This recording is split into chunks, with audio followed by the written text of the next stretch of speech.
And then there should be another one. I'll keep a lookout for them. Okay, we're on page 36.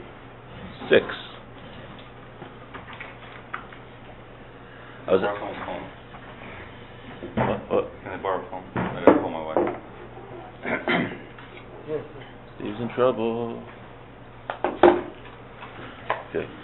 So on page 36. Hi, you can have a chair, a donut if you want? You're getting me nervous. Okay. So page 36. I was at the mikvah on Friday, and the mikvah they were selling a book that I've been meaning to purchase for a while, and I finally got it. It was a story of Rabbi Rubashkin. You ever read his book? Sure. What happened to Rabbi? The life of what happened to Rabbi Rubashkin? You familiar with the case? He was the head of Rubashkin Meat in Postville, Iowa.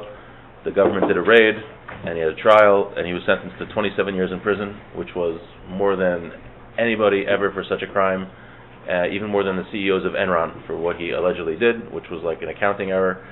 And I was reading his book, and it's insane. First of all, the amount of anti-Semitism in Postville, Iowa, that makes it sound like Jackson, New Jersey, basically what was going on there. That was that. And then the fact that they didn't reveal to him at the trial, they found this after the trial. First of all, the judge did not let him use the defense that he wanted. She was being very strict with every ruling that she made for him while allowing the prosecution to do whatever they want. Also, they found after the trial that the judge was speaking to the prosecution months before the trial, which is a big no-no, ex parte communication. Also, the prosecution withheld evidence, Brady violation, which is a big no-no. And also, the prosecution allowed perjured testimony in the trial, which they didn't find out until after. Also, the 27-year sentence was based on the fact that his company went bankrupt and he wasn't able to sell it. Now, why wasn't he able to sell it? To recoup the money to pay back the bank. He wasn't able to sell it because the prosecution was going to all potential buyers saying, if you buy this company, don't do it. And they were intimidating all the potential buyers, and they said, you can't have a Rubashkin even serve as an advisory role in the company. So because of that, they weren't able to sell the company, and that increased the sentence. So many people were outraged about what was happening that there were hundreds of, including congressmen, senators, everyone from Orrin Hatch and Nancy Pelosi, and former attorney generals and deputy attorney generals. So he goes through the whole thing about how he writes when he looked at the paper, United States of America versus Shalom Rubashkin, and he felt like, I'm going up against the biggest superpower in the world. Like, how can I possibly, whatever. So the point is that during this whole trial and tribulations where he was being totally unfairly targeted because he was a Jew. Oh yeah, he was also denied bail. Why? Because as a Jew, he might flee to Israel. So that caused an uproar at the time because any Jew is now going to be denied bail because potentially we could go to Israel. So it was a huge uproar. It was a clear case of unjust targeting of a Jew. And you think you have no recourse. What are you going to do? You feel totally helpless. How can you go up against the United States of America? So he writes in the book. The reason I'm bringing this up, he writes in the book, what he did was learn this sefer that we're learning now over and over and over and over again. He kept it with him. He said he was constantly learning. He ended up being in jail for 7.5 years, or 8.5 years, I think, until President Trump commuted his sentence. But he said the whole time, every step of the trial, he couldn't believe it, how unfair it was. And he said, you realize human beings have no power. He says, he did everything he could. He hired lawyers, he did his hishtadlus, he put in his effort, but he said he always knew that the true salvation would come from Hashem. And even after everything was exhausted, every single appeal was exhausted, he said, getting a presidential pardon is like winning the lottery. He said it rarely ever happens. And he said he just knew that Hashem could do anything, and he constantly had a copy. Someone gave him this sefer when he was first put in jail, and he said he just constantly learned it again and again and again and again. So, first of all, it's a very good book because it talks about Habitachon and anything we're going through. Baruch Hashem, as far as I know, no one at this table has been through what he went through. But having that knowledge of seeing how he used Habitachon to go through that scenario, I found was very inspiring. Didn't his sentence be commuted the day after the final appeal for? It was very. I don't know. It was very, very close. But yeah, the day after his last appeal. Yeah. For probationary or something or whatever was denied. Like that was the last chance. And it was all over. And the next day he got, I think. And it was on Hanukkah. Yeah. He writes also about how there were all these like little things like he felt Hashem was like winking at him. He had a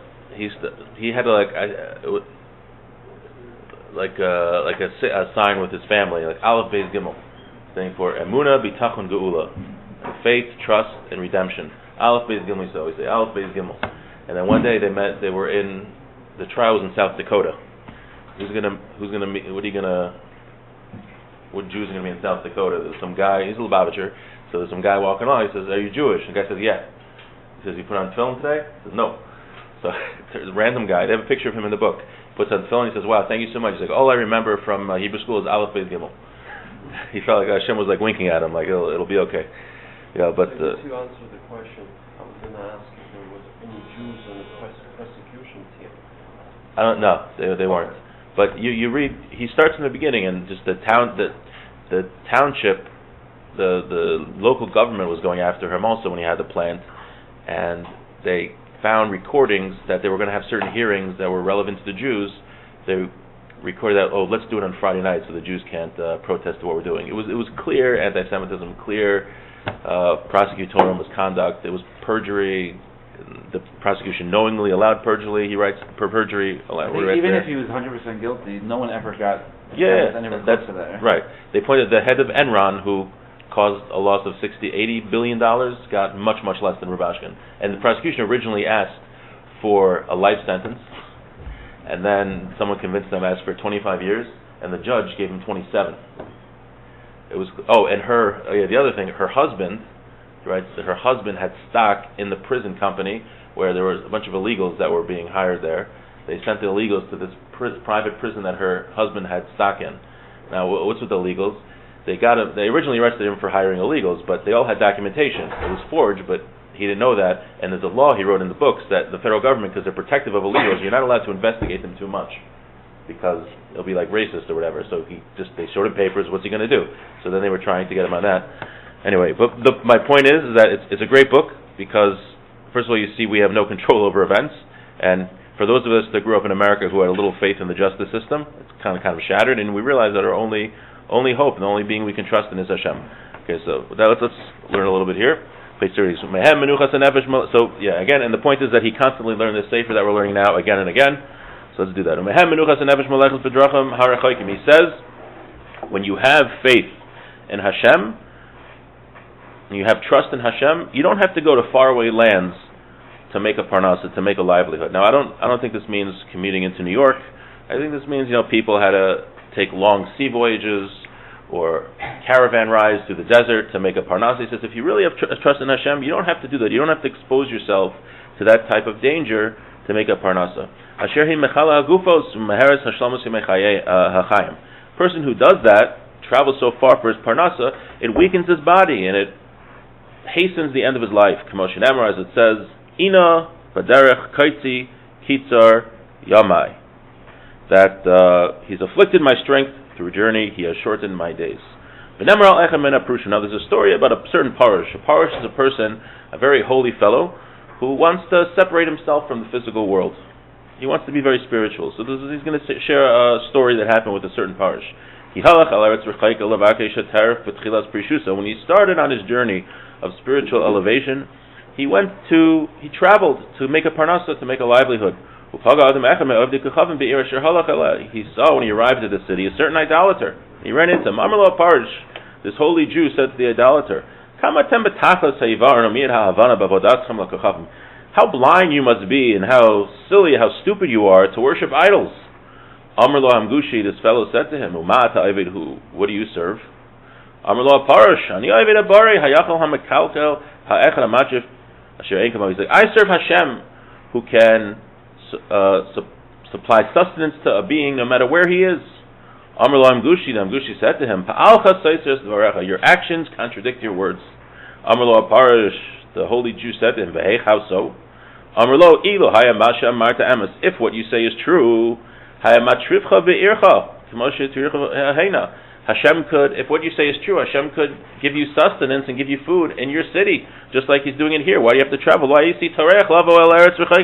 don't have to travel to such a faraway land. So what are you doing?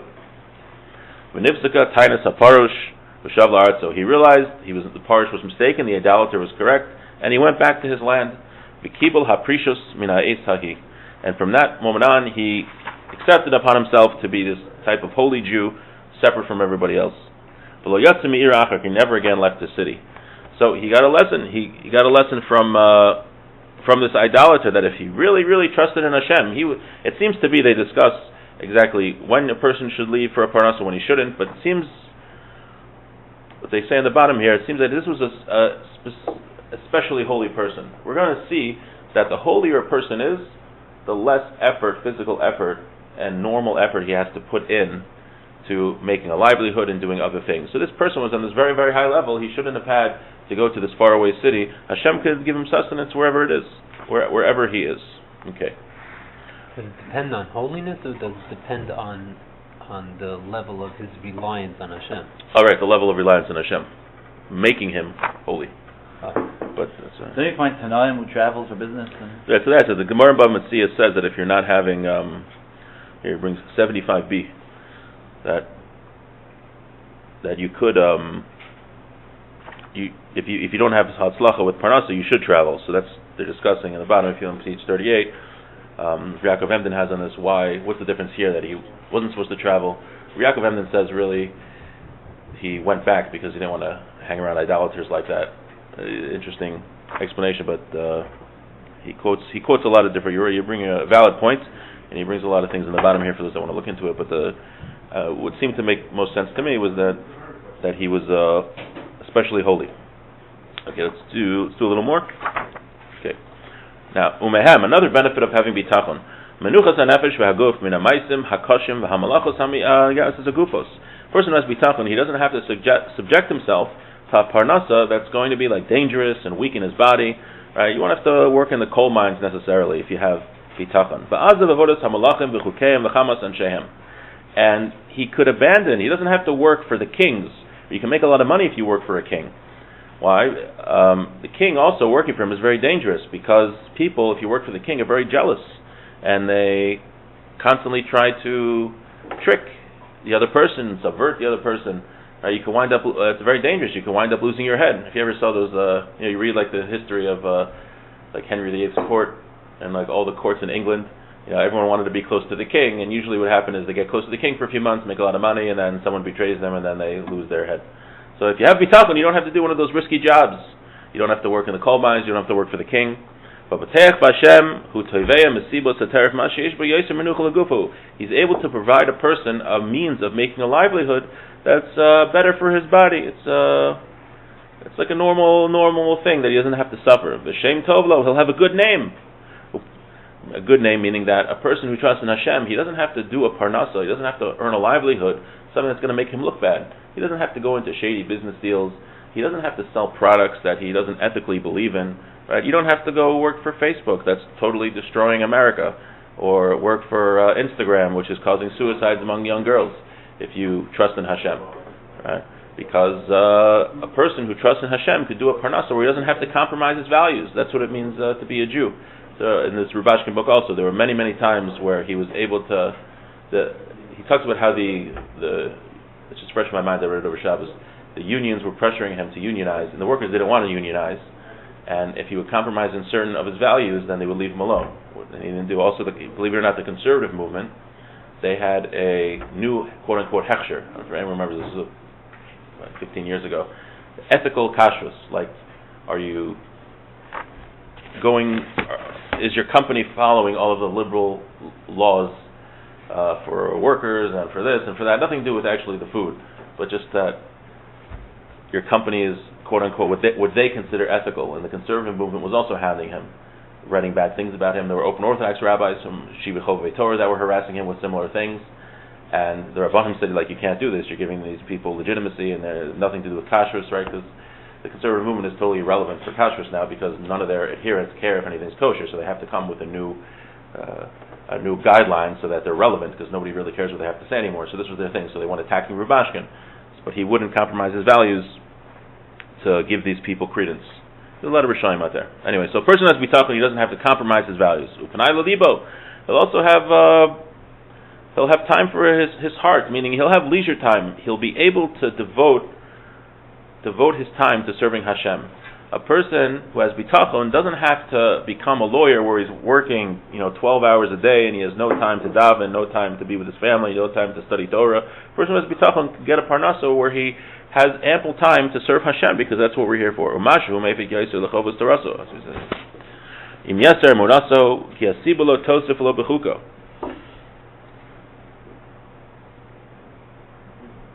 Right. He says because the avenue of his employment isn't going to add anything for him. Meaning, he's not going to lack anything he's supposed to get. Everything that a person's supposed to get is from Hashem. So it doesn't matter what job you pick, whatever Hashem wants you to have, you're going to have, and there is nothing that could happen in the world, there is no worldly reason that could cause you to get less than you're supposed to get. It's not from the sunrise, not from the sunset, not from the wilderness, because Hashem is the judge. This one he brings down, and this one he raises up. Right? The Amar Binos Deshigar Bitseni, he lies me down in lush meadows. He leads me by tranquil waters. The point is that on Rosh Hashanah, Hashem decides how much we're going to get, how much money we're going to get to support ourselves. There is nothing a person can do, there's nothing anybody else can do to change that number. So whether you're working 18 hours a day, if you're working or you're working in a normal job where you have time to study Torah and time to serve Hashem, nothing is going to impact the amount that Hashem wants you to have to support yourself. And he points out, I was going to read this inside, but I'll just summarize it. Mesilas Yesharim says that really a person could just sit and do nothing all day, and Hashem will give him what he needs for a Parnassah. So why do we have to work? So this is a kanas, this is a punishment. Punishment for not just the Jewish people, but the entire world. Because after Adam sinned, the Torah says, "B'zayas apecha teichel lechem." By the sweat of your brow, you'll eat bread. You'll eat. Meaning that there's a curse on humanity, that in order to get our sustenance, we have to work. It's a curse. So without that curse, a person, Ba'atzim, could sit and do nothing and Hashem would provide for him. But there's a curse. So we have to work. I mean, it's like a tanai, it's like a condition. Rav Dessler points out, now that we view it as a curse, that means we're being punished for the fact that we have to work. So, do you want to be punished more or punished less? So Hashem's going to give you what you need no matter what. You have a normal job, or you have a job you're working 18 hours a day, and you're working in the coal mines, and you're traveling all over the world. He says you're going to get what you need anyway, but it's a punishment that you have to do this. So you can choose to have a light punishment or a heavy punishment. He says, who in his right mind would choose a heavy punishment? It doesn't make any sense. If a person gets 10 years of hard labor, are you going to work extra hours during the day, even though you don't have to? He says that's what work is. We don't realize work is a curse, that we have to do that. Okay, so we'll stop here. Again, we should learn this book again and again and again and again. Things only go in when we review them and we incorporate them into our lives.